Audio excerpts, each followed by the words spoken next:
Tchibo, H&M und viele mehr. Das Angebot in den Innenstädten ist groß. Preis, Stil, Marke. Beim Shopping gibt es einige Faktoren, die unsere Kaufentscheidung beeinflussen. Ich kaufe eher weniger Klamotten, wenn dann bewusst und dann gerne qualitativ hochwertig. Ich trage das schon seit 2019, 4 Jahre. Da würde ich mal sagen, Nachhaltigkeit das ist A und O. Wenn shoppen, dann eher Secondhand oder nachhaltige und faire Sachen. Natürlich so weit, wie das Budget das immer erlaubt. Wir gehen einkaufen. Zuerst bei H&M. Der schwedische Konzern ist einer der größten Fast-Fashion-Riesen der Welt. H&M ist eher für seine niedrigen Preise, nicht aber für nachhaltiges Shoppen bekannt. Doch im Laden fällt uns auf, fast an jedem Kleidungsstück hängt ein grünes Schild. Sie versprechen 50% recyceltes Polyester und Liva-Eco. Viel deutlicher als mit niedrigen Preisen wirbt H&M mit Nachhaltigkeit im Geschäft. Björn von Buchholz ist Kreativdirektor in einer Marketingagentur und weiß, was gut ankommt. Also zunächst mal ist ja super, wenn möglichst viele nachhaltig produzieren. Gehen wir mal davon aus, dass sie das auch wirklich tun. Und dass sie das dann kommunizieren wollen, ist auch nachvollziehbar, denn jedes positive Attribut eines Produktes hilft natürlich beim Verkaufen. Und da gehört Nachhaltigkeit unter vielen Möglichkeiten auch dazu. Für viele Kunden ist auch wichtig, unter welchen Bedingungen die Kleidung hergestellt wird. Ein großes Unglück in einer Textilfabrik in Bangladesch, in der unter anderem C&A und Kick produziert haben, hat im Jahr 2013 die gesamte Branche unter Druck gesetzt. Und Fast Fashion wird meist nur kurz getragen, landet schnell wieder auf dem Müll. Mit Nachhaltigkeit hat das nichts zu tun. Das weiß auch H&M. Der Konzern schreibt mir in einer Mail von ihrer Vision, den Wandel hin zu einer kreislauforientierten Modeindustrie bis 2040 anzuführen. Wie kommen die grünen Techs bei den Kunden an? Naja, wirkt natürlich mittlerweile so ein bisschen inflationär, ne? Also wenn es an jedem Ding dran ist. Aber ich bin mir jetzt nicht sicher, ob ich da H&M komplett traue, dass das jetzt eine komplett nachhaltige Brand mittlerweile geworden ist. Komplettes Greenwashing verbinde ich damit. Also sich die Nachhaltigkeitsplakette aufstecken, aber nichts dafür tun. Die Modedesignerin Bina Nöhr hat ihr eigenes nachhaltiges Label. Rund 20.000 Leute folgen der Fair-Fashion-Influencerin bei Instagram. Ist ein Stirnband aus recyceltem Polyester wirklich so nachhaltig? Wir müssen hier nochmal ganz kritisch auf die anderen Inhaltsstoffe gucken. Und da sind zum Beispiel neben 53% Polyester 25% Acryl, 22% Polyamid. Das sind andere Kunstfasern und somit ist dieses Kleidungsstück dann auch nicht weiter recycelbar, weil man die Sachen nicht wieder in ihre Rohstoffe trennen kann. Somit ist es nicht so gut, wie es vielleicht auf den ersten Blick durch dieses grüne Schild aussieht. Die grünen Techs sind woanders auch schon negativ aufgefallen. In den USA beispielsweise wurde H&M deshalb von einer Verbraucherin verklagt. Das Verfahren läuft noch. Der Vorwurf, die grünen Schilder suggerieren, dass es sich bei den Produkten um eine umweltfreundliche Kaufentscheidung handle. Auch bei uns assoziieren viele genau das mit den Techs. Deshalb möchte ich von H&M wissen, was sie zum Vorwurf des Greenwashings sagen. Die Pressestelle schreibt mir: Für die H&M Group ist Nachhaltigkeit kein Marketinginstrument, sondern ein Teil dessen, was wir als Unternehmen sind. Unser Ziel ist es, die Auswirkungen in Verbindung mit unseren Produkten so transparent wie möglich zu kommunizieren. Die Deutsche Umwelthilfe entlarvt regelmäßig die größten Umweltlügen.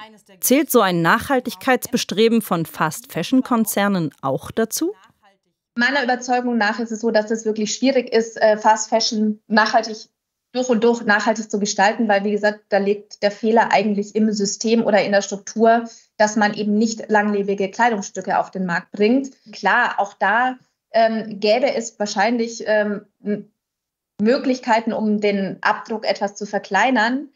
Bloß meines Wissens ist es so, dass in Deutschland Kleidung, wenn sie recycelt wird, downgecycelt wird. Das heißt, Kleidung wird nicht wieder Kleidung, sondern da werden Putzlappen draus oder diese Malerunterlagen, die man vielleicht kennt, wenn man schon mal irgendwo war, wo gemalert wurde.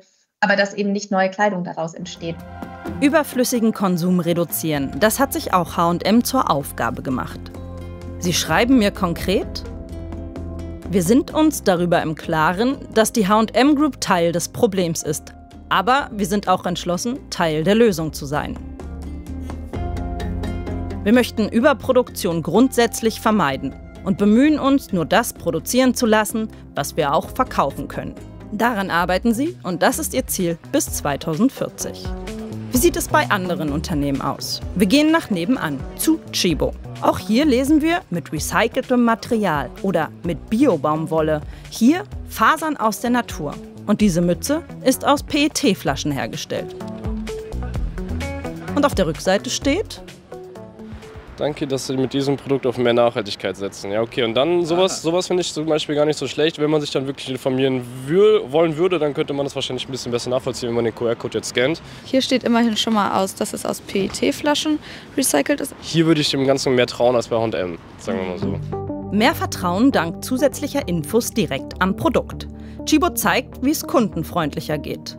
Über den QR-Code gelangt man auf eine Webseite, die beschreibt, woher die recycelten Materialien im Produkt stammen. Bio-Baumwolle und recyceltes Material. Auch Tchibo will nachhaltig sein. Doch gleichzeitig findet man im Laden auch solche Produkte. Eine Eisgesichtsbehandlung und einen Veggie-Würstchenbereiter. Und braucht man einen Eierkarton aus biozirkularem Kunststoff? Der Supermarkt bietet jetzt, weiß ich nicht, Einzelhandel nicht an.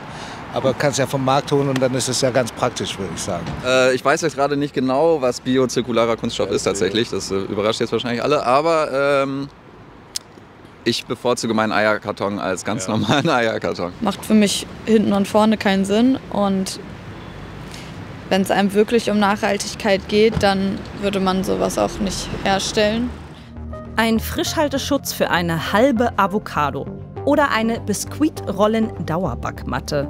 Bei manchen Produkten weiß man gar nicht, ob man sie wirklich haben muss. Das wird sich auch erstmal nicht ändern, meint Pablo von Waldenfels, der sich bei Tchibo um das Thema Nachhaltigkeit kümmert.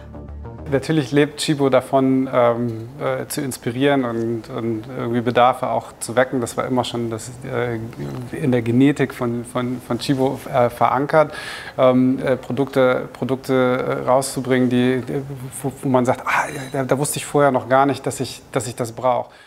Doch wie passt das mit dem Thema Nachhaltigkeit zusammen? Wir sind nicht perfekt, wir sind noch auf dem Weg. Diesen Teil der Kommunikation darf man nicht verschweigen. Wir haben noch Lücken. Für uns fängt Greenwashing dort an, wo Selbstverständlichkeiten als große Innovationen herausgearbeitet werden. Um die Kundinnen und Kunden künftig vor Greenwashing zu schützen, hat sich die EU auf ein neues Gesetz verständigt, das Greenwashing verbieten wird. Auch das Bundesumweltministerium erhofft sich dadurch mehr Klarheit. Oft gibt es solche allgemeinen Umweltaussagen wie öko, grün, bienenfreundlich und man weiß eben gar nicht, worauf das eigentlich beruht. Ich glaube, dass dieses Gesetz tatsächlich sehr wirksam Greenwashing unterbinden wird, weil dann werden auch Wettbewerber auf den Plan gerufen, die eben dann gegen ein solches Unternehmen klagen und sagen, das ist nicht in Ordnung, dass da dieses Siegel drauf ist. Bisher gab es bei Greenwashing keine rechtlichen Folgen. Mit dem neuen Gesetz kann sich das ändern. Vor allem bei vagen Aussagen, die nicht nachvollziehbar sind.